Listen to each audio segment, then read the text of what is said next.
Okay तो सामने इधर देख लो क्या लिखा हुआ है इन फिगर 11.12 सामने आपको फिगर दिख रहा है, ठीक है। इसमें लिखा है R1 रजिस्टर का वैल्यू है 10 ओम्स, R2 का है 40 ओम्स। तो पहले एक काम करो, ये सर्किट डायग्राम बना लो। हाँ बोलो क्या,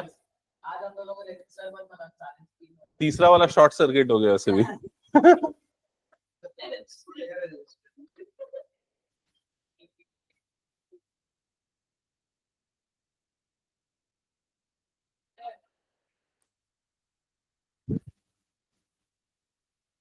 आ गया तीसरा रजिस्टर।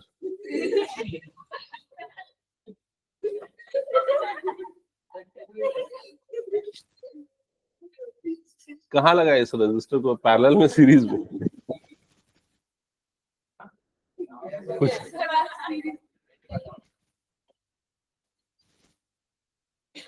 सबने ड्रॉ कर लिया फिगर? ओके तो इधर पे ध्यान देना, क्वेश्चन में ये स्कीमेटिक आपको दिख रहा है और ये सारे रजिस्टर की वैल्यूज आपको गिवन है। R1 वाला जो रजिस्टर है उसकी वैल्यू है 10 ओम्स, R2 वाले रजिस्टर की वैल्यू है 40 ओम्स, R3 वाले रजिस्टर की वैल्यू है 30 ओम्स, R4 की वैल्यू है 20 ओम्स, R5 की वैल्यू है 60 ओम्स। तो ये सारे रेजिस्टेंस की वैल्यू आपको दिख रही है।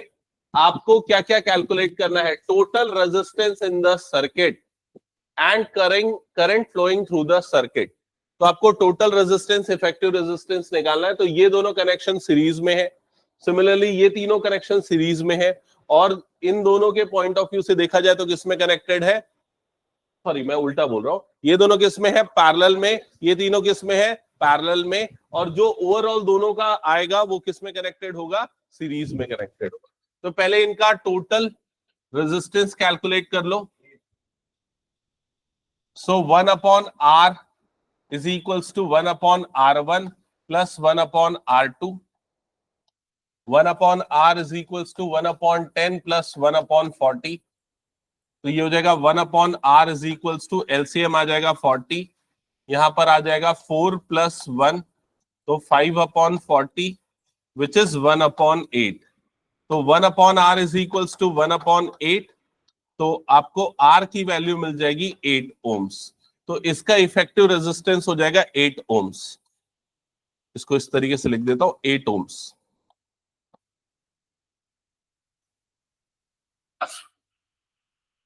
सिमिलर वे में हम इन तीनों का effective resistance, total resistance calculate करेंगे जो अगेन पैरेलल में कनेक्टेड है। So again same formula, 1 upon R is equals to 1 upon R3 plus 1 upon R4 plus 1 upon R5। तो कितना हो जाएगा, 1 upon 30 plus 1 upon 20 plus 1 upon 60।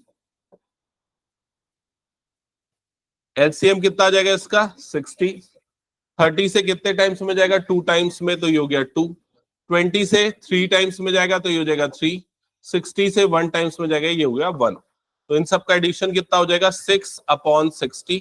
Divide करोगे तो 10, तो ये आ जाएगा 1/10। तो 1 upon R is equals to 1/10। So R की वैल्यू आ जाएगी 10 ओम्स। समझ में आ रहा है सबको ये? तो ये वाला इफेक्टिव रेजिस्टेंस कितना हो गया, 10 ओम्स हो गया। तो 8 ओम्स और 10 ओम्स ये दोनों किसमें कनेक्टेड है, सीरीज में। तो ओवरऑल रेजिस्टेंस कितना आ जाएगा, 18 ओम्स। तो टोटल रेजिस्टेंस यहां पर आ गया इस पूरे का 18 ओम्स। ये समझ में आया? इसका सिंपल सा मतलब ये है कि अगर मान लो हम ये सबको हटा के सीधे सीधे एक 18 ओम का रेजिस्टेंस भी लगा दे तो भी वो सर्किट में सेम करंट फ्लो होगा। ओके, अब कितना करंट फ्लो होगा उसके लिए आपको बैटरी दिया हुआ है, कितने वोल्ट्स की बैटरी लगी है, 12 वोल्ट्स। तो ये 12 वोल्ट्स की बैटरी हो गई, ये रेजिस्टेंस आर की वैल्यू हो गई। आपको क्या निकालना है, करंट आई। तो कैसे निकालेंगे, I is equal to V by R. तो V की वैल्यू हो गई 12, R की वैल्यू हो गई 18। 6 2 12, 6 3 18, तो ये कितना आ जाएगा 2/3 एम्पियर्स, मतलब 0.6 के आसपास अप्रोक्सीमेटली आएगा। 0.66 0.67 जो भी बोल। ये क्लियर हो गया सबको? ये कैलकुलेशन समझ में आया कि नहीं, एक बार कंफर्म करो। अच्छा ये बताओ कौन कौन कल की क्लास में एब्सेंट था? ओके, तुम लोगों को आया समझ में? पक्का? चलो ठीक है, अगर कुछ डाउट होगा तो क्लास के एंड में पूछ लेना। हटा दो फिर इसको मैं। चलो आगे बढ़ते हैं, अब कुछ और क्वेश्चंस लेते हैं एनसीईआरटी के जो गिवन है। क्या लिखा है, फर्स्ट क्वेश्चन पढ़ो। तो ये रेजिस्टेंस पैरेलल में कनेक्टेड है और आपको इक्विवेलेंस रेजिस्टेंस निकालना है। तो पैरेलल में क्या क्या कनेक्टेड है? 1 ओम्स, और क्या कनेक्टेड है? 10⁻6 ओम्स।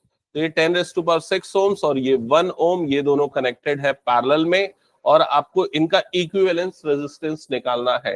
तो क्या करना पड़ेगा? 1/R is equals to 1/R1 plus 1/R2। Same formula apply होगा, अप्लाई करो। तो ये हो जाएगा 1/R is equals to 1/R1 plus 1/R2। तो 1/R1, तो R1 की जगह पे कितना आएगा? 1 ओम्स प्लस 1/R2, तो 1/10⁻6। क्या ये क्लियर हो गया सबको? 1/1 की वैल्यू तो 1 ही होगी, और ये 10⁻6 है। अगर हम 1 को इससे डिवाइड करेंगे तो क्या होगा? क्या आएगा? जैसे देखो, ये 1/10 है तो इसकी वैल्यू कितनी होती है? 0.1। 1/100 है तो इसकी वैल्यू कितनी होती है? 0.01। 1/1000 है तो उसकी वैल्यू कितनी होगी? 0.001। समझ में आ रहा है? तो लॉजिक समझो, यहां पर 3 जीरो है तो पॉइंट के बाद 2 जीरो फिर क्या आ रहा है? 1। वैसे ही 1/10⁻6 है, मतलब कितने जीरोस है? 6 जीरोस। तो इसकी वैल्यू क्या आ जाएगी? 0.5 जीरोस आएंगे, फिर उसके बाद क्या आ जाएगा? 1 डिवाइड करने पे। क्या ये समझ में आया सभी को? और जब उसको आप 1 से ऐड करोगे तो ये कितना हो जाएगा? 1.0000001।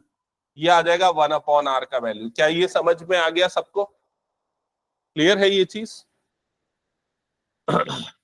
अब 1/R का वैल्यू है, लेकिन R का वैल्यू निकालने के लिए हमको क्या करना पड़ेगा? इसका रेसिप्रोकल।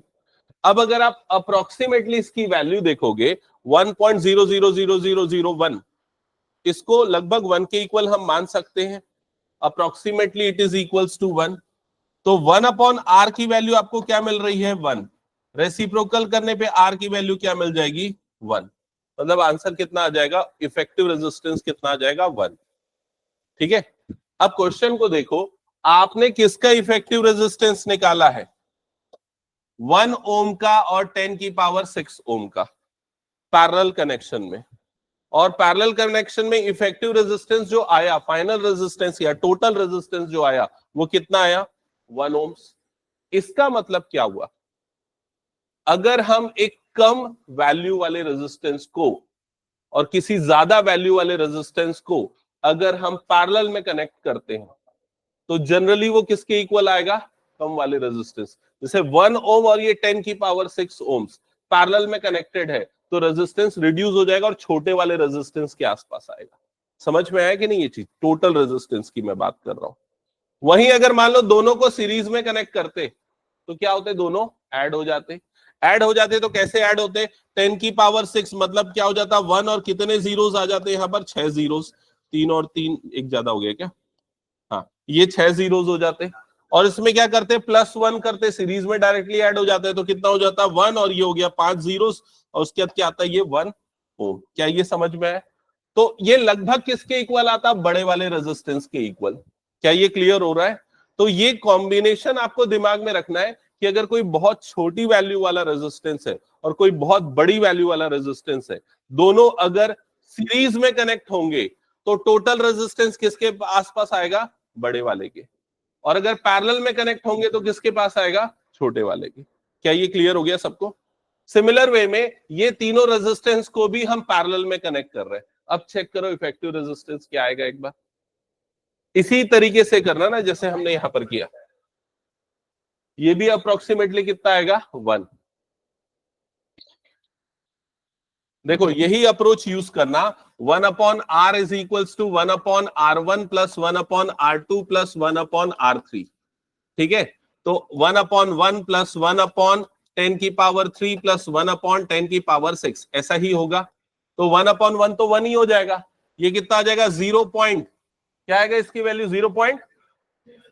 0.001 प्लस 0.50 और फिर क्या आ जाएगा? 1। फिर उसके जब ऐड होगा तो 1 पॉइंट क्या होगा?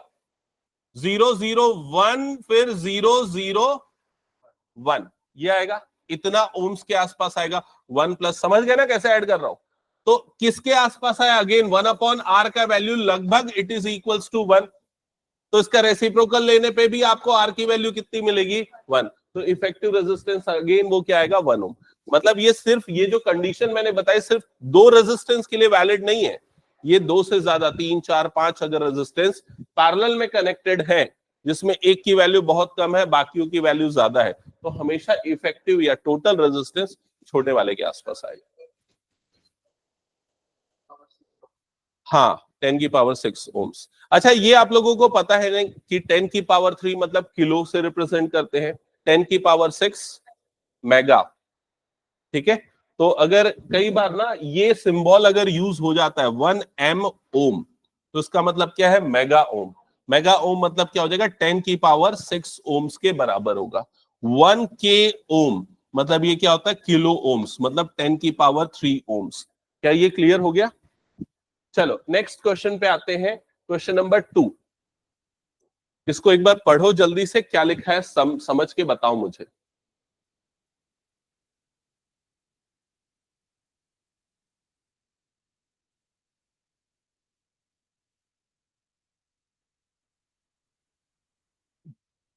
पढ़ा सबने? सो यहां लिखा है an electric lamp of 100 ohms, a toaster of resistance 50 ohms, a water filter of resistance 500 ohms are connected in parallel to a 220 volt source। तो पहले तो उसका स्कीमेटिक बनाओ, का डायग्राम बनाओ। अब टोस्टर का डायग्राम मत बना देना, सिंपली रेजिस्टेंस बना देना जिसका रेजिस्टर वैल्यू लिख देना यहां पर।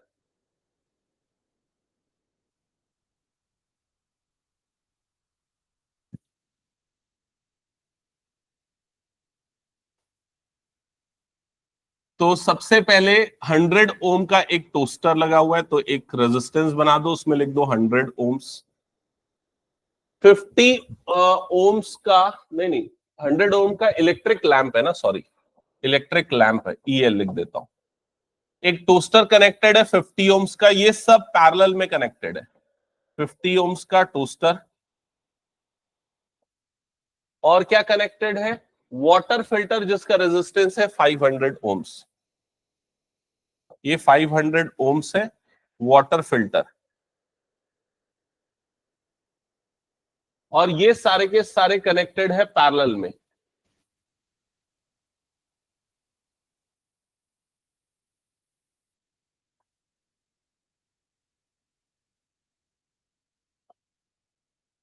और किससे पैरेलल में कनेक्टेड है? 220 वोल्ट के सोर्स से। तो यहां पर सोर्स लगा दो।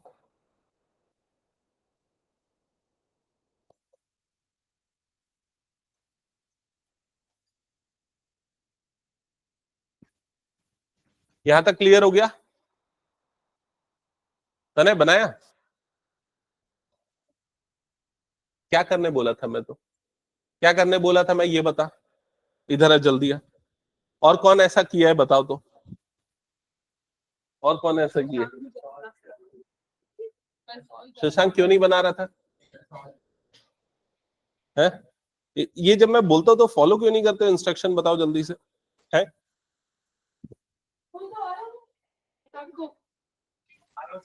वो टेस्ट में तेरे से बेटर परफॉर्म कर लेता है। मेरे को मेन मतलब आउटकम से होता है।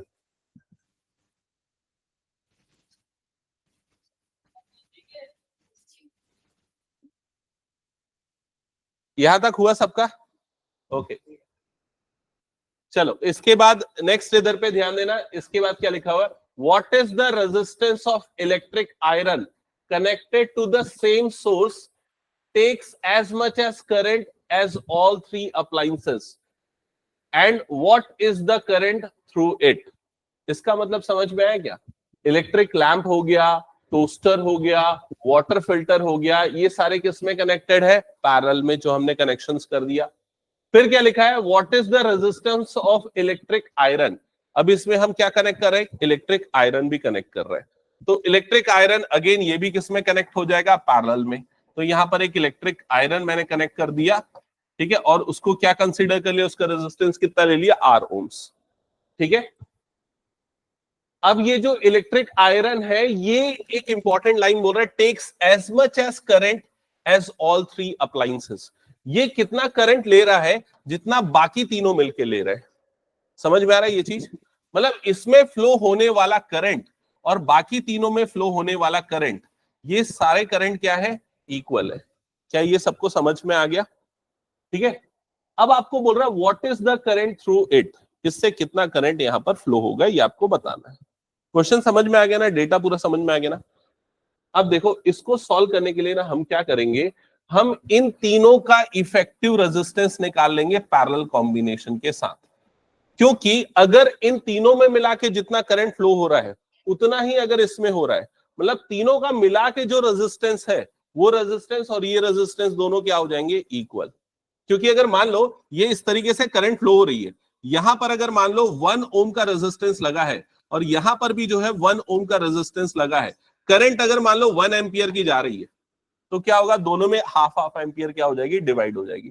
वैसे ही कंडीशन यहां पर भी है, यहां जितना करंट फ्लो हो रहा है, उतना ही करंट यहां पर फ्लो हो रहा है। मतलब ये रेजिस्टेंस और ये तीनों का रेजिस्टेंस मिला के क्या हो जाएगा? इक्वल। तभी बराबर करंट फ्लो होगी। समझ में आया? तो हम क्या करेंगे, इन तीनों का इफेक्टिव या टोटल रेजिस्टेंस निकालेंगे पैरेलल कनेक्शन से। तो वो कैसे? उसके लिए क्या फॉर्मूला यूज होगा? 1/r is equals to 1/r1 plus 1/r2 plus 1/r3, parallel connection वाला। ठीक है। तो 1/r is equals to, ये कितना हो जाएगा? 1/100 प्लस 1/50 प्लस 1/500। क्या यहां तक क्लियर हो गया? समझ में आया ना ये? अब कितना हो जाएगा? 1/r is equals to, इन तीनों को ऐड करने के लिए एलसीएम कितना आ जाएगा इन तीनों का? 500। 500 100 से 5 टाइम्स में जाएगा, तो यहां पर क्या आ जाएगा? 5 into 1 मतलब 5। 50 से कितने टाइम्स में जाएगा? 10 टाइम्स में, तो 10 into 1 मतलब 10। 500 से 1 टाइम्स में मतलब 1। यस, तो 1/r की वैल्यू कितनी आ जाएगी? 16/500। क्या ये क्लियर? तो r की वैल्यू कितनी आ जाएगी? 500/16। क्या ये क्लियर? अब 16 से डिवाइड कर दो 500 को, तो 16 1 जा 16, 16 3 जा कितना होता है? 48। 48 माइनस करोगे तो 2 बचेगा और ये हो गया 20, है ना? तो 16 1 जा 16.40, 16 2 जा 32 और 16 5 जा 80, यही आ रहा है ना? 31.25 ओम्स। तो इन तीनों का इफेक्टिव रेजिस्टेंस कितना आ रहा है? टोटल रेजिस्टेंस आ रहा है 31.25 ओम्स। तो इन तीनों का जो टोटल रेजिस्टेंस है, वही रेजिस्टेंस क्या होगा? इस इलेक्ट्रिक आयरन का, जिसको हम किस में कनेक्ट कर रहे हैं? पैरेलल में। ठीक है। सो यहां पर फर्स्ट पार्ट का आंसर होगा the resistance of electric iron, the resistance of electric iron is 31.25 ohms. क्या ये क्लियर हो गया सबको?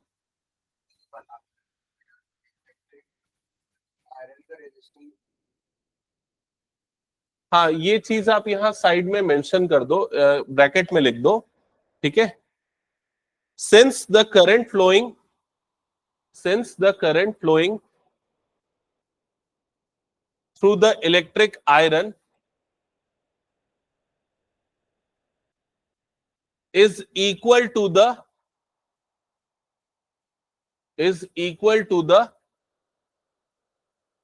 total current flowing through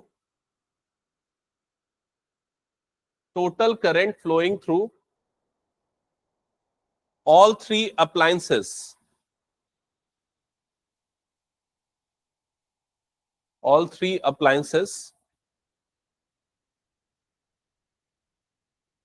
therefore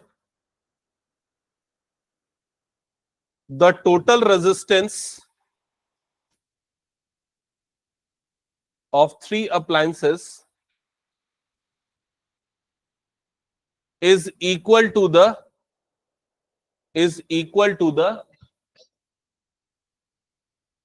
resistance of electric iron.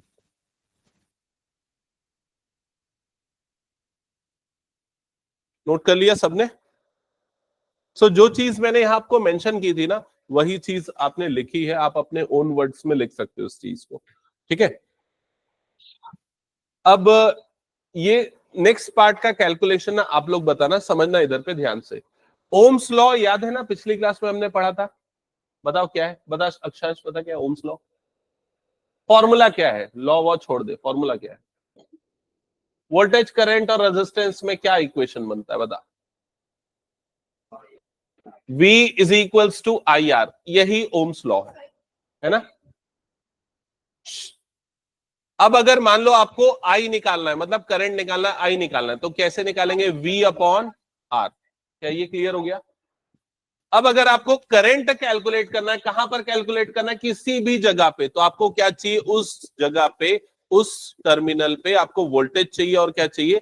Resistance चाहिए। क्लियर ये चीज? अब एक एक करके बताना, इन दो टर्मिनल पे कितना वोल्टेज है? 220 वोल्ट। इन दोनों टर्मिनल पे कितना वोल्टेज है? 220 वोल्ट्स। इन दोनों टर्मिनल पे कितना वोल्टेज है? यहां पर भी कितना होगा? 220 वोल्ट होगा, क्योंकि सेम जगह पे कनेक्टेड है ना। मतलब इन दोनों पॉइंट के अक्रॉस जो वोल्टेज कनेक्टेड है वो कितना है? 220 वोल्ट्स। और इन दोनों टर्मिनल के अक्रॉस जो रेजिस्टेंस है, ये आर की वैल्यू जो अभी हमने निकाली, वो कितनी है? 31.25। तो इसको डिवाइड कर दो किससे? 31.25 से, तो आपको क्या मिल जाएगा? यहां से फ्लो होने वाला करंट। That's it. समझ में आया ये? कितना आएगा अप्रोक्सीमेटली? देखो इसको, तो इसको कैलकुलेट करने के लिए हम एक काम करते हैं, पहले 220 और इंटू 100 करके इधर पे लिख देते 3125। मैंने पॉइंट हटा दिया, ऊपर 100 लगा दिया, ताकि कैलकुलेशन थोड़ा इजी हो जाए। अब किससे डिवाइड होगा ये? 5 से होगा। 5 6 जा 30, 5 2 जा 10, 5 5 जा 25। ये भी 5 से कटेगा, 5 4 जा 20, और अगेन क्या हो जाएगा? 5 4 जा 20। हाँ, 100 भी कटेगा, 5 से कटेगा ये, 5 1 जा 5, 5 2 जा 10, 5 5 जा 25, 5 2 जा 10, और ये आ गया 0। फिर 5 से कटेगा कितने टाइम्स में? 25। ये 5 से कितने टाइम्स में कट जाएगा? 4 टाइम्स में। चेक करो, यहां तक क्लियर हो गया? अब 4 इंटू 44 कर दो, तो 4 4 जा 16 का 6, ये आ गया 1। 4 4 जा 16 प्लस 1 17, 176 अपॉन 25। एक बार चेक करो यहां तक सबका कैलकुलेशन आ गया क्या? अब क्या करोगे? क्या करेगा रुद्राक्ष, बता? हाँ, इंटू 4 करेंगे न्यूमरेटर और डिनोमिनेटर में। क्यों इंटू 4 कर रहा हूं? क्योंकि मैं आलसी हूं, डिवाइड नहीं करना चाहता हूं। वो मेहनत करो फिर, ठीक है? तो डिवाइड मल्टीप्लाइड बाय 4 करने से मुझे डिनोमिनेटर में क्या मिल जाएगा? 100, और न्यूमरेटर में ये 4 से मल्टीप्लाई का 4 6 क्या हो गया? 24 का 4, ये आ गया 2। 4 7 28, 28 और 2 कितना हो जाएगा? 30 का 0, ये आ गया 3। 4 1 4, 4 प्लस 3 कितना हो जाएगा? 7। तो कितना आ गया ये? 704। अब उसको 100 से डिवाइड करने के लिए 7.04 एम्पियर। अब जो आलसी नहीं है, मेहनती, उनका आया आंसर? समझ में आया क्या ये? हाँ हाँ। अब ये वाला तरीका जो है ना, ये ऐसा नहीं है कि कोई मैजिकल चीज बता रहा हूं। ये तरीका एक्चुअली ना, जो फर्स्ट चैप्टर है रियल नंबर, उसके अंदर है, ठीक है? जो अगर मान लो आपके पास इस तरीके का आता है 7/5, तो अगर आपको इसको डिवाइड करना है, तो डिवाइड मत करो, किससे मल्टीप्लाई कर दो? ऊपर और नीचे 2 से। तो कितना हो जाएगा? 14/10। 14/10 कितना होता है? 1.4। समझ में आ रहा है कि नहीं ये चीज? अगर मान लो आपके पास ऐसा नंबर आ जाता है for example 22 upon for example 5, अगर ये आता है, नहीं 5 नहीं, कुछ दूसरा नंबर ले लेते हैं, 22 अपॉन 50 आ जाता है मान लो, तो अब बताओ किससे मल्टीप्लाई करोगे? ऊपर और नीचे 2 से मल्टीप्लाई कर दोगे, जिससे नीचे क्या बन जाएगा 100 और ऊपर कितना बन जाएगा 44। आंसर क्या आ जाएगा 0.44। समझ रहे हो ना ये चीज? ठीक है, तो ये आपको ये देखना है कि नीचे 10, 100, 1000 ऐसे नंबर आ जाए जिससे आपको डिवाइड करने के लिए सीधे क्या लगाना पड़े, पॉइंट लगाना पड़े डिजिट काउंट करके। तो ये तरीका आप हर जगह पे यूज कर सकते हो। तो समझ में आ गया ये क्वेश्चन? अच्छा, अब आया कि नहीं आया वो चेक कर लेते हैं एक बार। तो श्रेया ये बताओ कि अगर मान लो मुझे ये जो इलेक्ट्रिक लैंप से फ्लो होने वाला करंट निकालना है, मेरा क्वेश्चन समझ लेना, यहां से फ्लो होने वाला करंट निकालना है, तो मुझे क्या करना पड़ेगा?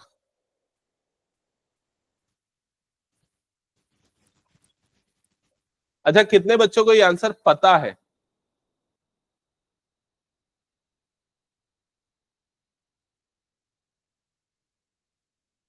ये तो बड़ा बहुत डिप्रेसिंग चीज है कि नहीं पता यहां से फ्लो होने वाला करंट।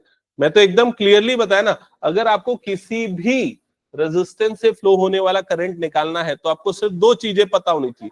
करंट निकालने के लिए क्या पता होना चाहिए? वोल्टेज और रेजिस्टेंस, वी और आर। तो आपको इसका रेजिस्टेंस पता है ना, कितना है 100 ओम्स। वोल्टेज कितना है इन दोनों के अक्रॉस? उतना ही है जो यहां पर है और उतना ही है जो यहां पर है। समझ में आ रहा है? तो कितना है 220 वोल्ट्स। तो कितना करंट फ्लो होगा? 220 डिवाइडेड बाय 100, तो कितना फ्लो होगा? 2.2 एम्पियर्स। अभी समझ में आया कि नहीं सबको? श्री, अगर मुझे यहां से फ्लो होने वाला करंट निकालना है तो क्या करना पड़ेगा? 220 डिवाइडेड बाय 500। इसके अक्रॉस वोल्टेज कितना है? 220 वोल्ट्स और रेजिस्टेंस कितना है? 500। समझ में आया सबको ये? चलो मैं एक क्वेश्चन दे रहा हूं, ये बुक में नहीं है, मैं खुद से बना रहा हूं और मैं सबके आंसर्स चेक करूंगा। और मुझे ये चाहिए कि सारे सारे बच्चों को उसकी क्लैरिटी आ जानी चाहिए कि कैसे कैलकुलेशन हो रहा है।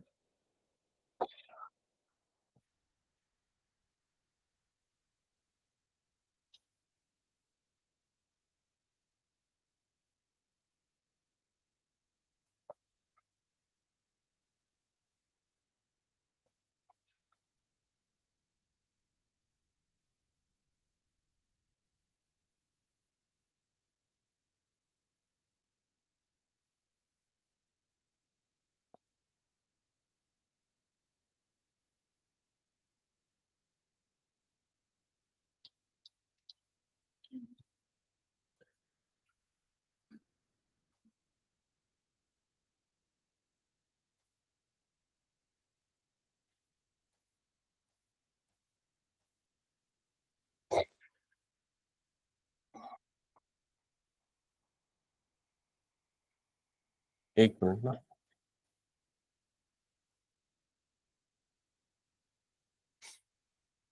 अभी फिलहाल इतना ही बनाओ। ठीक है, यहां तक का फिगर ड्रॉ करो।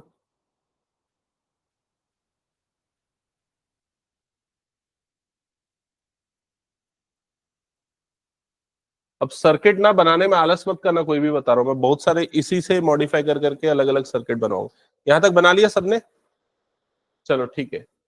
अब मेरा सबसे पहला क्वेश्चन, जल्दी करो जिन्होंने नहीं बनाया।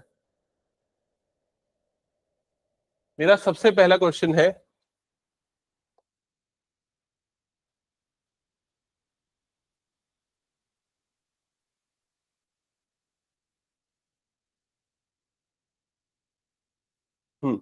ध्यान दो, इस सर्किट को मैं मॉडिफाई करके ये वाला जो दो रेजिस्टेंस लगे हुए, ये दो रेजिस्टेंस किस में लगे, सीरीज में कि पैरेलल में?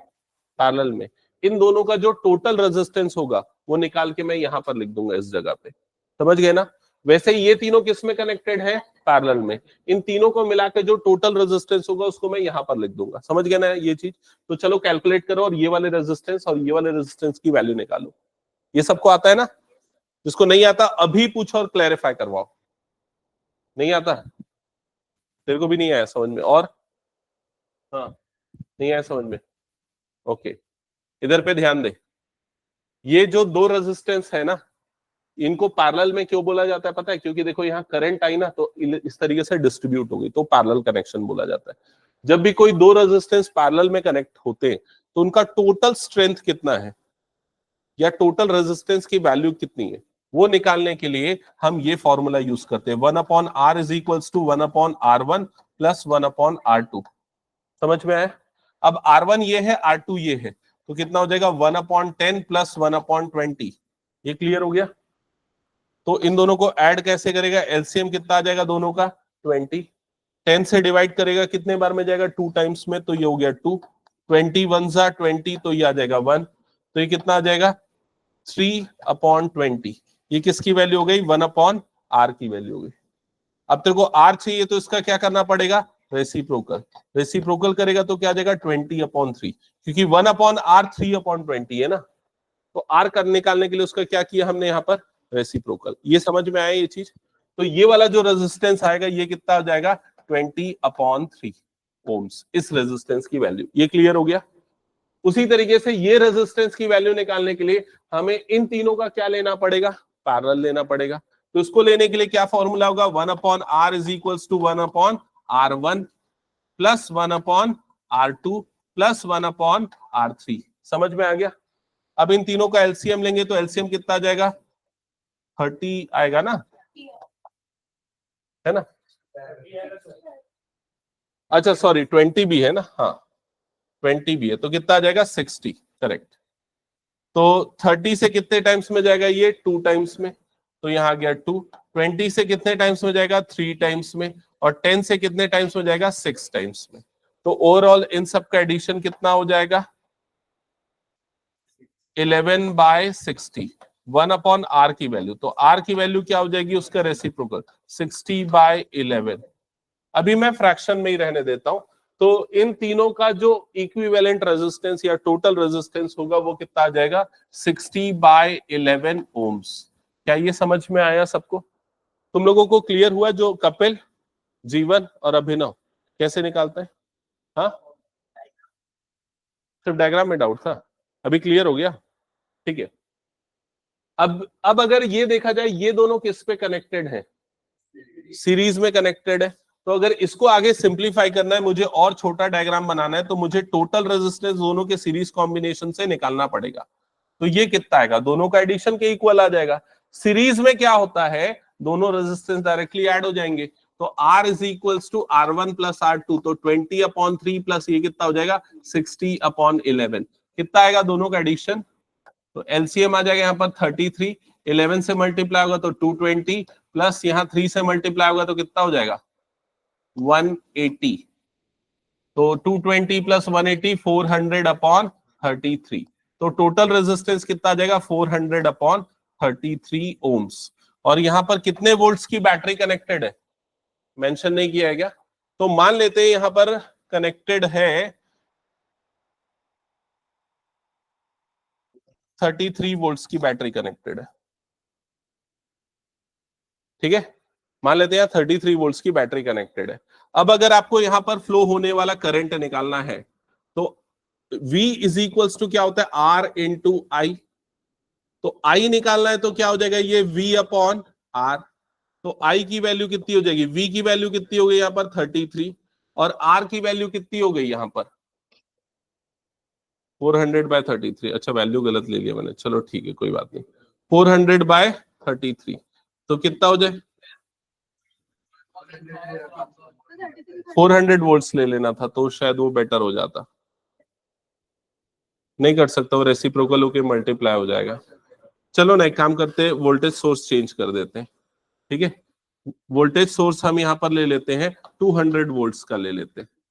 ठीक है, तो I इज इक्वल्स टू कितना हो जाएगा? 200 डिवाइडेड बाय R। तो R की वैल्यू कितनी हो जाएगी? 400/33। क्या ये क्लियर हो गया? तो ये I इज इक्वल्स टू 200/400 और ये 33 रेसिप्रोकल होके ऊपर चला जाएगा। तो ये 200 वन जा और ये 2 जा, तो 33 डिवाइडेड बाय 2। 33 डिवाइडेड बाय 2 मतलब 16.5 एम्पियर्स। तो यहां से कितना करंट फ्लो होगा? 16.5 एम्पियर्स का। क्या ये समझ में आया सबको? ये कैलकुलेशन समझ में आया हम कैसे कर रहे हैं पूरा? अभी यहाँ क्वेश्चन खत्म नहीं हुआ है, लाइन से समझना। हम पूरे सर्किट का डिटेल्ड एनालिसिस करने वाले, मतलब हर एक जगह पे कितना करंट फ्लो होगा ये भी कैलकुलेट करने वाले। अब ये जो 16.5 एम्पियर का करंट है इस सर्किट के रेफरेंस में अगर देखा जाए तो क्या सारी जगह पे इतना ही करंट फ्लो हो रहा है? तो आंसर है नहीं। तो 16.5 एम्पियर का करंट कहां पर फ्लो हो रहा है? तो यहां पर फ्लो हो रहा है 16.5 एम्पियर का करंट। यहां तक उतना ही करंट फ्लो हो रहा है, लेकिन इसके बाद वो करंट जो है आपस में क्या हो रहा है? डिवाइड हो जा रहा है। समझ में आ रहा है कि नहीं ये चीज? फिर उसके बाद यहां पर भी करंट जो है आपस में मिल जा रहा है, तो यहां पर सेम करंट फ्लो हो रहा है। कितना? 16.5 एम्पियर का करंट। समझ में आ रहा है ये चीज? फिर उसके बाद फिर से ये करंट जो है यहाँ पर क्या हो जा रहा है? डिस्ट्रीब्यूट हो रहा है 3 पार्ट में, फिर वापस में यहाँ पर क्या हो जा रहा है? मिल जा रहा है। क्या ये समझ में आया सबको? ठीक है। अब अगर आपको और डिटेल इसका एनालिसिस करना है तो आपको ना ये दोनों टर्मिनल के अक्रॉस जो है वो वोल्टेज निकालना पड़ेगा कि यहां पर कितना वोल्टेज है। क्या यहां पर का वोल्टेज ये वाले वोल्टेज के बराबर होगा? तो आंसर है नहीं, क्योंकि ये वोल्टेज और ये वोल्टेज मिलके, ये टोटल पोटेंशियल डिफरेंस मिलके ये बन रहा है। समझ में आ रहा है ये चीज? तो यहां पर कितना पोटेंशियल डिफरेंस है वो अगर आपको कैलकुलेट करना है तो आपको यहां से कैलकुलेट करना पड़ेगा, इस जगह से। ठीक है। और इस जगह से कैसे कैलकुलेट करेंगे? क्योंकि देखो इस वाली सर्किट में अगर देखा जाए तो टोटल करंट कितना फ्लो हो रहा है हम लोगों का? 16.5 एम्पियर्स का, वो यही करंट यहां पर फ्लो हो रहा है। तो अगर मैं पूछता हूं कि बताओ यहां पर कितना पोटेंशियल डिफरेंस है, वोल्टेज है, तो V अगर कैलकुलेट करना है तो फॉर्मूला क्या है? I into R. तो I आपको पता है, R आपको पता है, दोनों को मल्टीप्लाई कर दो तो यहां पर का आपका पोटेंशियल डिफरेंस हो जाएगा। कितना आ जाएगा ये? 16.5 इंटू 20/3। कितना आएगा मल्टीप्लाई करने पे? ये हो जाएगा 10 से कर देंगे तो ये 165 इंटू डबल, मतलब आई थिंक ये हो जाएगा 230 नहीं 330 होगा। 330/3, 330/3 डिवाइड करोगे तो कितना आ जाएगा? 110। तो यहां पर कितना पोटेंशियल आ जाएगा? 110 वोल्ट्स का। क्या ये क्लियर हो गया?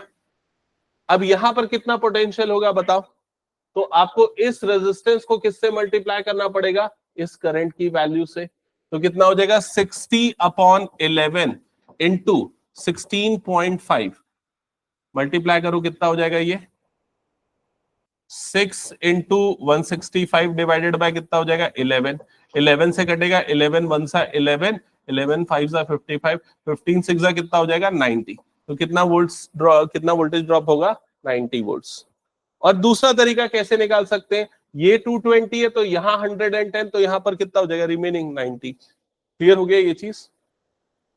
तो अगर मैं पूछता हूं यहां पर कितना पोटेंशियल डिफरेंस है, तो वो इतना ही होगा जितना यहां पर है। मतलब यहां पर भी कितना पोटेंशियल डिफरेंस आ जाएगा? 110, 110 का। क्लियर? अब अगर इन दोनों टर्मिनल के अक्रॉस वोल्टेज डिफरेंस 110 वोल्ट्स है, और अगर पूछता हूं यहां से फ्लो होने वाला करंट निकालना है आपको 100 ओम से, तो कैसे निकलेगा? V/R। तो 110 डिवाइडेड बाय 10 मतलब कितना हो जाएगा? 11 एम्पियर्स। तो यहां से फ्लो होने वाला करंट कितना हो गया? 11 एम्पियर्स। क्लियर हुआ? यहां से फ्लो होने वाला करंट अगर आपको निकालना है तो कैसे निकालोगे? 110/20 तो कितना आ जाएगा ये? 5.5 एम्पियर। तो आप पूरा एनालिसिस कर सकते हो, कहीं पर भी कितना करंट फ्लो हो रहा है, ये सारे एनालिसिस। हाँ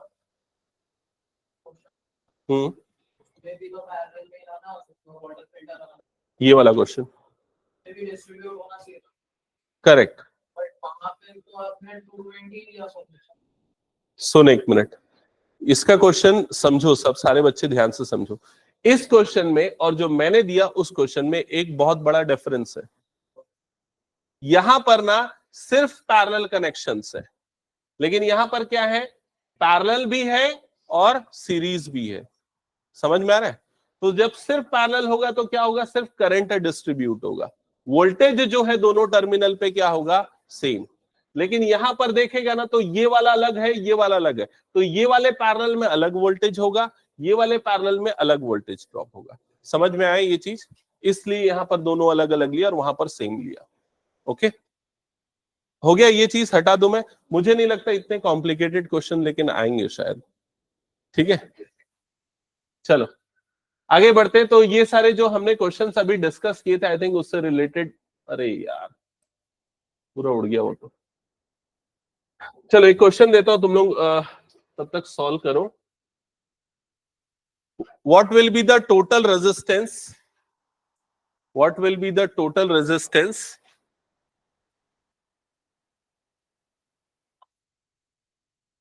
what will be the total resistance if three resistance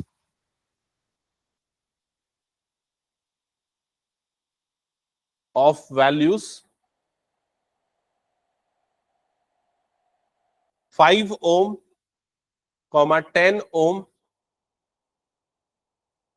20 ohm are connected in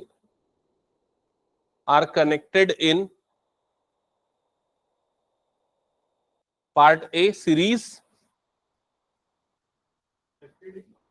connected in, फिर A में लिखना, पार्ट A में लिखना सीरीज, B में लिखना in parallel,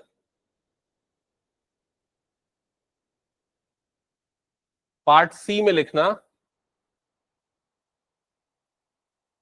what will be the value of current,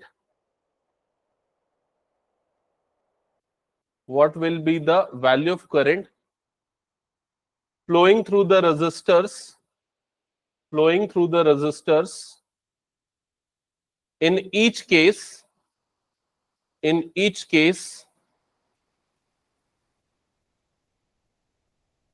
when 100 volts of battery is connected, when 100 volts of battery is connected to the circuit। हाँ होती है। ये जो छोटी वाली बैटरी दिखा तो ये 9 वोल्ट की है, तो उसको कनेक्ट कर दे 10 सीरीज में, हो गया 90 तो ऐसे ही हो जाएगा, कोई बड़ी चीज नहीं है। हाँ इसमें स्कीमेटिक ड्रॉ करना पड़ेगा पहले, फिर उसके सारे कैलकुलेशन करने पड़ेंगे। हाँ ट्राई करो, गलती होगी तो मैं बता दूंगा।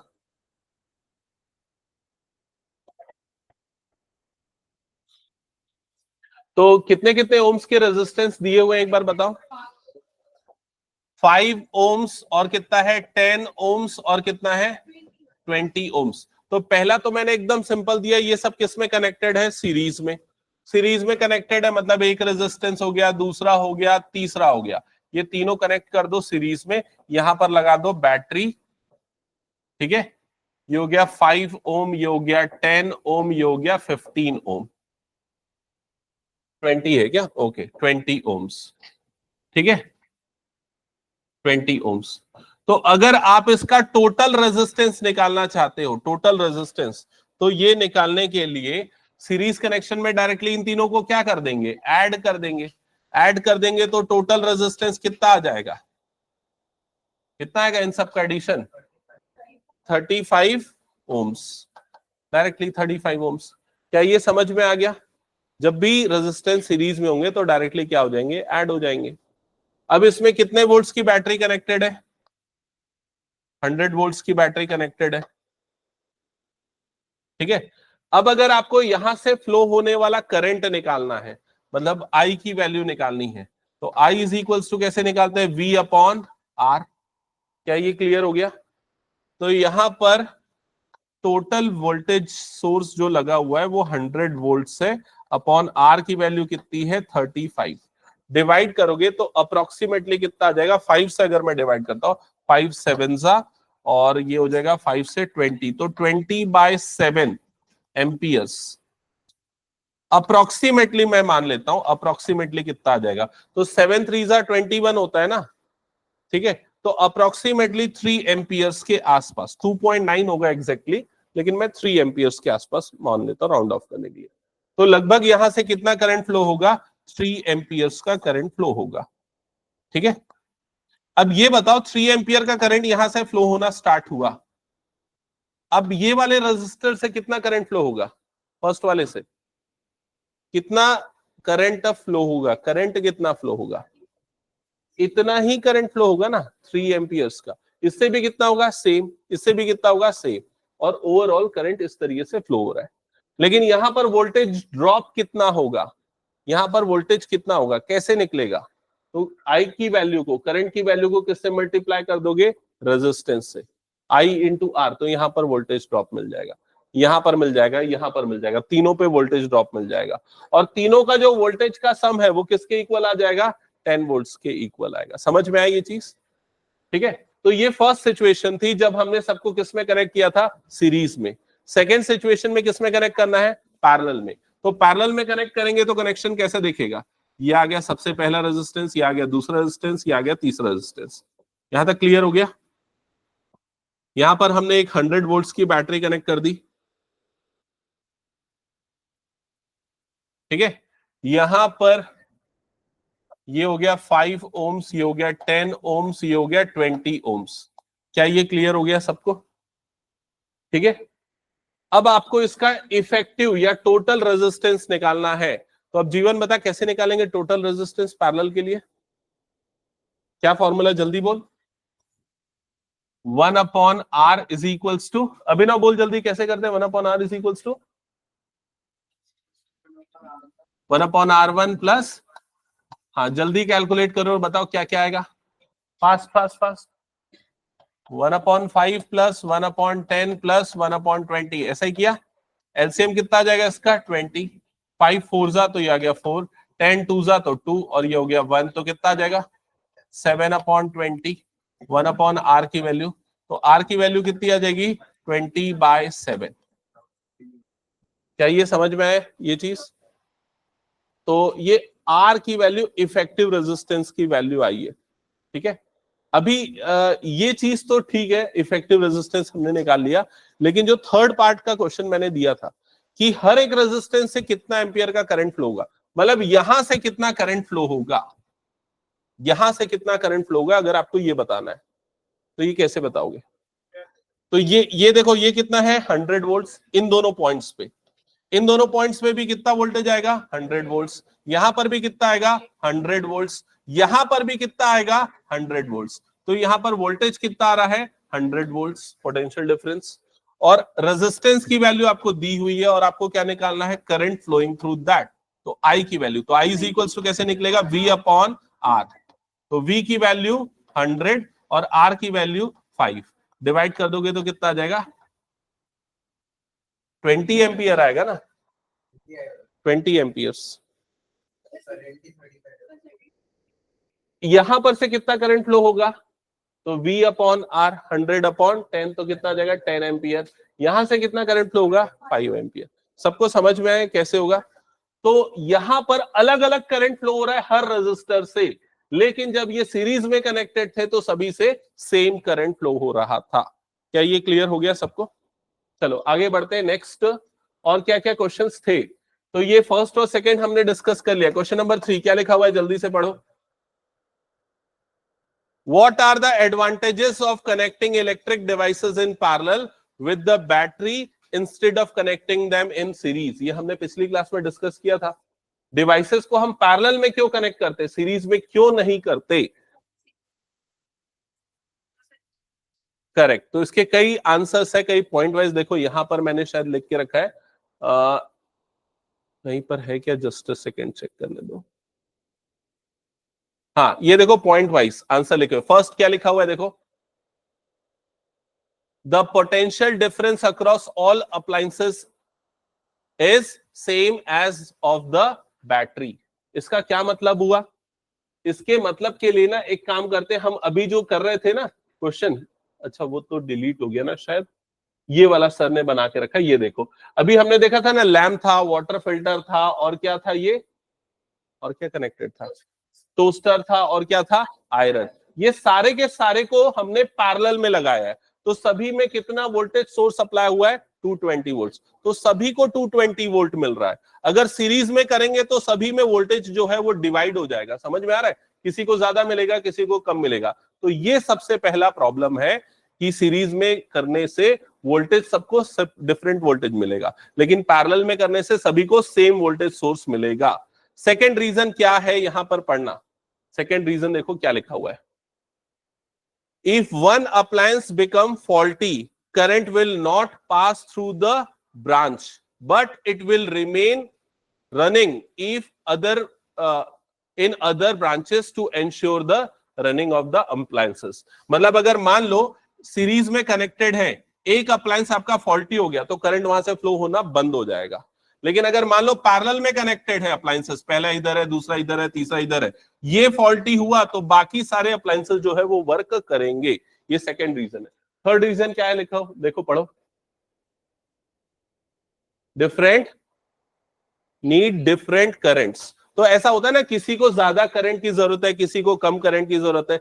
सीरीज में अगर हम कनेक्ट कर देंगे तो अभी हमने देखा ना, सभी से सेम करंट फ्लो होगा। तो क्या है, जो आपके डिवाइसेस है उसकी नीड फुलफिल नहीं होगी। किसी में जरूरत से ज्यादा करंट फ्लो होगा तो उड़ जाएगा, किसी में जरूरत से कम करंट फ्लो होगा तो वर्क नहीं करेगा। समझ में आया ये चीज? दैट्स व्हाई हम सारे अप्लायंसेस को किस में कनेक्ट करते हैं? पैरेलल में। ओके, चलो नेक्स्ट और क्या क्या क्वेश्चंस बचे हुए हैं एक बार देख लेते हैं। नेक्स्ट क्वेश्चन क्या है, फोर्थ वाला पढ़ो। 2 ohms, 3 ohms और 6 ohms, इसको हम कैसे कनेक्ट करें कि इसका जो टोटल रेजिस्टेंस है वो कितना बन जाए? 4 ohm, और कितना बन जाए? 1 ohm। मतलब क्वेश्चन समझ में आया क्या बोल रहा है? अगर मान लो इन तीनों रेजिस्टेंस को हम सीरीज में लगा दें तो टोटल रेजिस्टेंस कितना होगा बताओ? सबको ऐड कर दोगे तो कितना हो जाएगा? 11 ohms। अगर मान लो तीनों को हम पैरेलल में लगा दें, पैरेलल में लगा देंगे तो 1/r इज इक्वल्स टू क्या होगा? 1/r1 plus 1/r2 plus 1/r3, ऐसा ही होगा। ऐड करने जाओगे तो कितना हो जाएगा?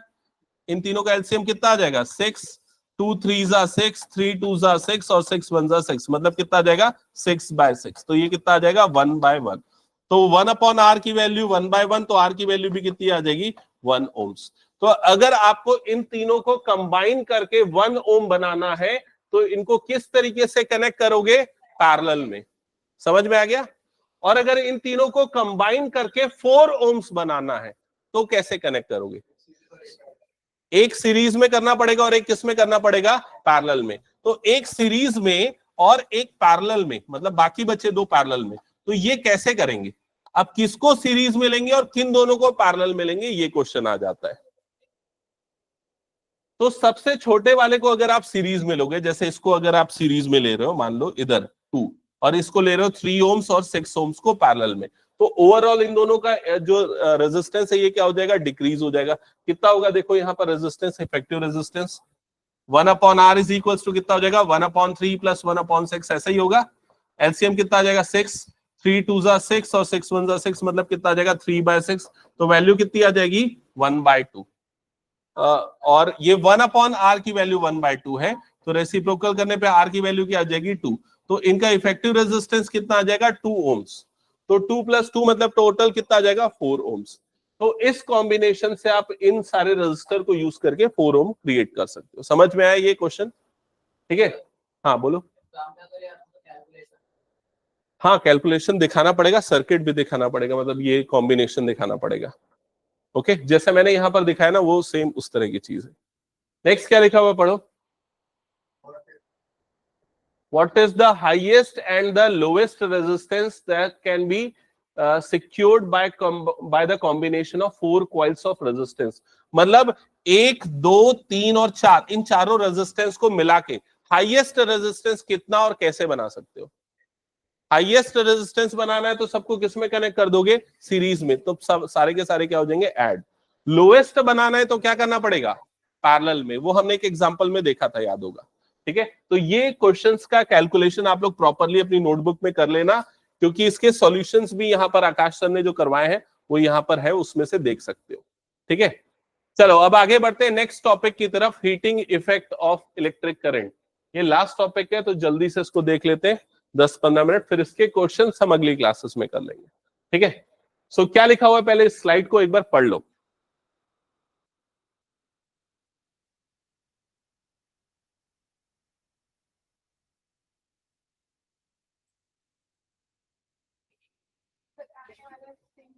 नहीं समझ में आएगा? देखो क्या बोल रहा है इसमें, जैसे मान लो ये कंडक्टर एक वायर है, ठीक है, अब अगर मुझे यहां पर करंट को फ्लो कराना है, तो करंट का फ्लो किस कारण होता है? इलेक्ट्रॉन के मूवमेंट के कारण। इधर पे ध्यान दे, क्या कर रहे हो तुम लोग? अगर मान लो इस कंडक्टर में मुझे करंट को फ्लो करवाना है, तो करंट का फ्लो किसके कारण होता है? इलेक्ट्रॉन के फ्लो के कारण।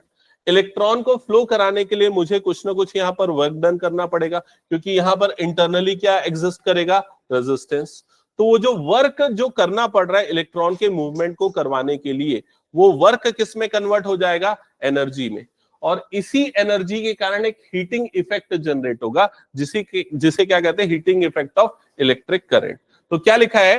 When electric current flows through the resistance element, the flowing charges suffers resistance.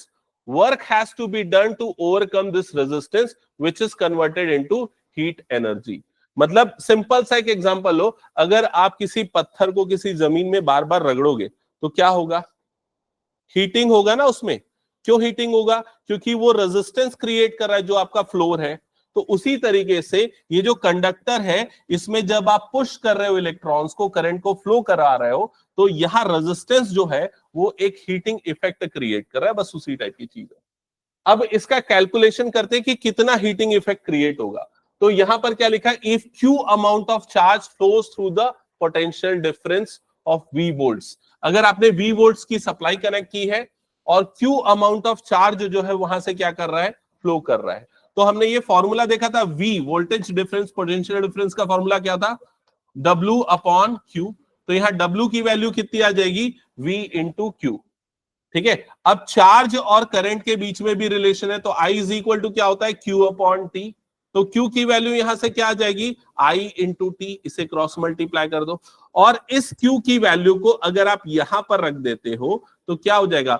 V into I into T. तो वर्क डन किसके इक्वल हो जाएगा? V इंटू आई इंटू टी। मतलब जो भी पोटेंशियल डिफरेंस लगा हुआ है, जो करंट फ्लो हो रहा है, जितने टाइम के लिए फ्लो हो रहा है, वो टोटल वर्क डन यहां पर हो जाएगा। क्या ये क्लियर हो गया? और यही वर्क डन किसमें करंट कन्वर्ट हो जाएगा? एनर्जी में कन्वर्ट हो जाएगा। तो देखो यहां पर W इज इक्वल्स टू क्या लिखा हुआ है? V I T। अब V is equals to, Ohm's law से V इज इक्वल टू क्या होता है? IR। तो यहां पर V की जगह पे क्या पुट कर दो? IR। तो I इंटू आई क्या हो जाएगा? I square RT। तो वर्क डन किसके इक्वल हो जाएगा? I square RT। ठीक है। और यही वर्क डन को हम एनर्जी से रिप्लेस कर देंगे, क्योंकि ये वर्क डन एनर्जी के इक्वल होगा, जिसे हम H से डिनोट करेंगे। तो H is equal to I square RT। तो नोट डाउन कर लो ये पूरा।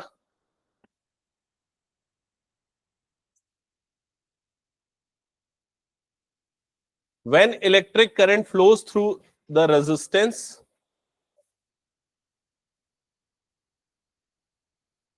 when electric current flows through the resistance element,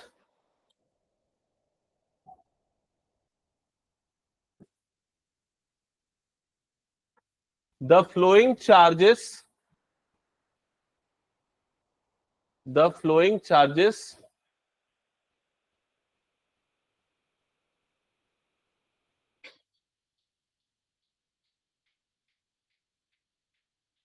suffers resistance,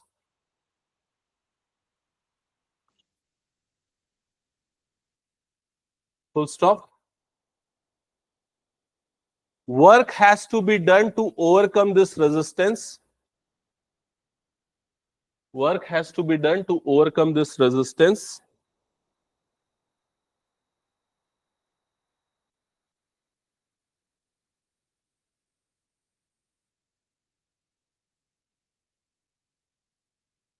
Which is converted into heat energy. Which is converted into heat energy.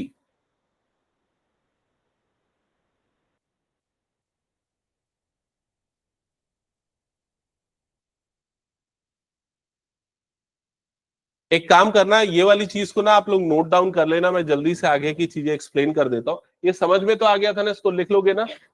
जगह छोड़ देना, इसका मैं स्क्रीनशॉट भेज दूंगा या PDF भेज दूंगा, देख लेना। आगे बढ़ते हैं। अब ये जो हीटिंग इफेक्ट है, इसके कुछ एप्लीकेशंस देखो, क्या क्या एप्लीकेशंस है। तो सबसे फर्स्ट एप्लीकेशन क्या लिखा हुआ है? जो इलेक्ट्रिक टोस्टर्स हो गए, जो इलेक्ट्रिक आयरन्स हो गए, हीटिंग रॉड हो गया, जो हम गीजर यूज करते हैं, वो सब इसी इफेक्ट के कारण होता है। ठीक है। अब क्या होता है, जब उसमें हाई अमाउंट ऑफ करंट हम फ्लो करेंगे तो उस करंट के फ्लो के कारण क्या हो जाएगा, हीटिंग इफेक्ट क्रिएट होगा, एनर्जी क्रिएट होगी। अभी हमने क्या फॉर्मूला देखा, H इज इक्वल्स टू क्या था, क्या लिखा, I स्क्वायर RT। ठीक है, तो जो एनर्जी जो जनरेट होगी वो किसके प्रोपोर्शनल हो जाएगी, I स्क्वायर के। मतलब कितना करंट फ्लो हो रहा है, ज्यादा करंट फ्लो होगा ज्यादा एनर्जी होगी, ज्यादा टाइम के लिए होगा ज्यादा एनर्जी क्रिएट होगी। समझ में आ रहा है? और वही एनर्जी हीटिंग इफेक्ट क्रिएट करेगी, जिसके कारण टोस्टर हो गया, इलेक्ट्रिक वाटर हीटर हो गया, इलेक्ट्रिक आयरन हो गया, ये सब वर्क करते हैं। ठीक है, सेकेंड इसका यूज क्या है, इलेक्ट्रिक फ्यूज। आजकल तो एमसीबी आती है, पहले ना वो इस टाइप के चाइनीज मटेरियल के वो आते थे, क्या बोलते हैं उसको, हाँ चीनी मिट्टी जिसको बोलते हैं। ठीक है, उससे बने हुए पुराने जमाने के एक फ्यूज आते थे, अभी भी कई ट्रांसफार्मर में लगे होते। उसके अंदर क्या होता था, एक इस तरीके के वायर्स लगे होते थे। ये वायर्स क्या करते थे, अगर मान लो कभी भी यहां से बहुत ज्यादा amount of electric current flow होता था तो ये वायर्स जो है जल जाते थे, जिसके कारण जो सर्किट है वो क्या हो जाता था, डिस्कनेक्ट हो जाता था। तो ये क्या करता था, आपके अप्लायंसेस को खराब होने से बचाता था, अगर हाई अमाउंट ऑफ वायर वहां से फ्लो हो रहा है। तो ये इलेक्ट्रिक फ्यूज जो है वो ये काम करता था। तो सेकंड इसका एप्लीकेशन ये है। थर्ड एप्लीकेशन क्या है, जो आपके पुराने बल्ब्स आते थे, अभी नहीं, अभी तो एलईडी बल्ब्स आते, तो पुराने बल्ब्स आते थे, वहां पर ना इस तरीके के एक वायर लगे होते थे, येलो कलर का जल, टंगस्टन्स के वायर्स, है ना। तो वो क्या करते थे, जब उसमें से करंट फ्लो करता होता था तो हीटिंग एनर्जी के कारण और केमिकल रिएक्शन के कारण लाइट ग्लो करते थे। तो ये 3-4 एप्लीकेशंस है जो हीटिंग इफेक्ट ऑफ करंट के कारण हम डेली लाइफ में यूज करते हैं। ठीक है, इसके बाद नेक्स्ट है इलेक्ट्रिक पावर। तो यूजुअली हम जो कमर्शियली जो हम यूनिट यूज करते हैं पावर की, वो वॉट्स की यूनिट होती है, या जो इलेक्ट्रिकल कंपनी जो है, इलेक्ट्रिसिटी बोर्ड जो है, जो हमें देता है वो KWH में होता है, किलोवाट आवर्स में होता है। तो उसका कैलकुलेशन यहां पर सब बताया है। तो देखो इलेक्ट्रिक पावर क्या है, पहले the rate of energy, rate of energy मतलब एनर्जी अपॉन टाइम। तो पावर डायरेक्टली क्या हो जाएगा, एनर्जी अपॉन टाइम या फिर वर्क अपॉन टाइम। तो वर्क या एनर्जी अभी हमने देखा कितना आया था, I square RT, upon time कर दोगे तो ये टाइम और ये टाइम कैंसल आउट हो जाएगा, तो क्या हो जाएगा, I स्क्वायर R। तो पावर जो जनरेट हो रहा है वो किसके इक्वल हो जाएगा, I स्क्वायर R के। अब देखो यहां पर I स्क्वायर R को मैं I इंटू IR लिख सकता हूं, और इस IR को किससे रिप्लेस कर सकता हूं, V से। तो पावर का और कैलकुलेशन हम कैसे कर सकते हैं, V इंटू I से। और अगर मान लो इस I की वैल्यू में V अपॉन R लिखूं तो क्या हो जाएगा, V स्क्वायर अपॉन R। तो पावर कैलकुलेट करने के लिए आप चाहो तो ये फॉर्मूला, ये फॉर्मूला, ये फॉर्मूला, तीनों में से कोई भी फॉर्मूला यूज कर सकते हो। यूनिट क्या होगी इसकी, तो सिंपली देखो वर्क या एनर्जी की यूनिट क्या होती है, जूल्स, अपॉन टाइम की यूनिट क्या होती है, सेकेंड्स। तो जूल पर सेकेंड, या फिर इसकी एसआई यूनिट क्या यूज करते हैं हम, वॉट्स। ठीक है, तो ये पावर का फॉर्मूला और ये उसकी क्या हो गई, यूनिट्स। अब 1 वॉट को अगर आपको डिफाइन करना है तो कैसे डिफाइन करोगे, अगर 1 वोल्ट्स की बैटरी में 1 एम्पियर का करंट फ्लो हो रहा है तो वो कितनी पावर जनरेट करेगा, 1 वॉट्स की पावर जनरेट करेगा। तो इस सिंपल पावर की डेफिनेशन, फॉर्मूला और उसकी एसआई यूनिट, इस चीज को भी आप लोग नोट डाउन कर लेना जो अभी मैंने एक्सप्लेन किया है। ठीक है, नेक्स्ट कमर्शियल यूनिट पे आते हैं। तो इलेक्ट्रिक एनर्जी की जो कमर्शियल यूनिट होती है वो होती है 1 किलोवाट आवर। तो किलोवाट, किलो का मतलब क्या होता है, 1000। तो 1 किलोवाट में कितने वॉट्स हो जाएंगे, 1000। आवर्स में कन्वर्ट करना है तो 1 आवर में कितने सेकेंड्स होते हैं, तो 3600 सेकेंड्स होते हैं। सिंपली सबको मल्टीप्लाई कर दो तो 1 kWh की जो वैल्यू होगी वो कितनी आ जाएगी, 3.6 इंटू 10⁻⁶ जूल्स। इतनी एनर्जी 1 किलोवाट के इक्वल होती है, और इसी को भी हम जनरल लैंग्वेज में क्या बोलते हैं, 1 यूनिट। अगर हम बोल रहे हैं 1 यूनिट एनर्जी हमने कंज्यूम की है, ठीक है, तो मतलब हमने इतनी एनर्जी जो है कंज्यूम की है। क्लियर हो गया ये चीज। तो यहां पर ये चीज भी लिखा हुआ है, देखो नोट पॉइंट क्या लिखा है, एक बार पढ़ लो last line. Electrons are consumed in electric circuit. ऐसा हम सोचते हैं कि इलेक्ट्रॉन कंज्यूम हो रहे हैं, एक्चुअली इलेक्ट्रॉन कंज्यूम नहीं होते। क्या होता है, वी पे इलेक्ट्रिसिटी बोर्ड और electric company to provide energy to move electrons through the electric gadgets like electric bulbs, fan etcetera. तो एक्चुअली इलेक्ट्रॉन्स कंज्यूम नहीं हो रहे इलेक्ट्रिक सर्किट में, वो क्या कर रहे हैं, एनर्जी प्रोवाइड कर रहे हैं, जिसके कारण इलेक्ट्रॉन का क्या हो रहा है, मूवमेंट क्रिएट हो रहा है। क्लियर हो गया। और वो जितनी एनर्जी प्रोवाइड करता है 1 यूनिट ऑफ एनर्जी वो इस पार्ट के इक्वल होता है। क्लियर हो गया ये चीज? तो अभी मैंने जो लास्ट क्लास की चीजें बताई है, मैं इसका पीडीएफ भेजूंगा, इसको आप नोट डाउन कर लेना प्रॉपरली। नेक्स्ट क्लास में हम लोग आगे कंटिन्यू करेंगे इसके क्वेश्चन सॉल्व करना। हाँ, कल है ना क्लास? हाँ, तो मैं कब बोला कल छुट्टी? मैथ्स नहीं, कल साइंस की क्लास है। कल भी क्लास है और ट्यूसडे को छुट्टी है। ट्यूसडे को क्योंकि धनतेरस है ना? ट्यूसडे से, हाँ, Tuesday, Wednesday, Thursday, Friday, Saturday, Sunday, हाँ, फिर मंडे से रीस्टार्ट। तो आप लोगों को मैं व्हाट्सएप कर दूंगा क्या क्या क्वेश्चन सॉल्व करने हैं। तब तक मैथ्स के प्रैक्टिस पेपर बुक सबके पास है ना? ठीक है, 1 या 2 प्रैक्टिस पेपर दे दूंगा। अभी रिसेंटली हमने कौन सा कंप्लीट किया था? एरिया रिलेटेड टू सर्कल, उसका प्रैक्टिस पेपर जो आपकी होमवर्क कॉपी उसमें करना है। ठीक है, दूसरा, उसके पहले हमने सर्कल्स का तो दे दिया था ना मैंने, और एप्लीकेशन ऑफ ट्रिग्नोमेट्री का नहीं दिया है ना? एप्लीकेशन ऑफ ट्रिग्नोमेट्री, ये 2-3 कर लेना। ठीक है, चलो एंड करते हैं फिर।